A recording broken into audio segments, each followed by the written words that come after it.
All right, if you haven't watched the Who the F Did I Marry series on TikTok, the 50-part series, I highly suggest you do, because the financial red flags and also relationship red flags in this were crazy. If you've been following, then you know I've had my fair share of financial infidelity, and we're gonna break it down what the hell happened in her series. Avoiding legit money conversation. Number 2, her partner was super controlling around money. And in this case, he was practically love bombing her by ensuring that he was paying for all of their bills, which obviously was part of the appeal with him to begin with. The third financial red flag was that he was so unwilling to show her all of his accounts, especially his offshore account.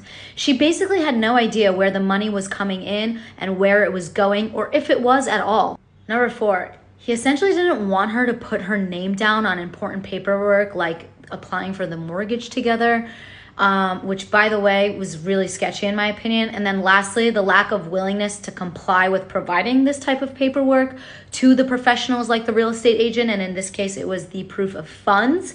It was obvious that he really didn't want her to have access to his proof of funds.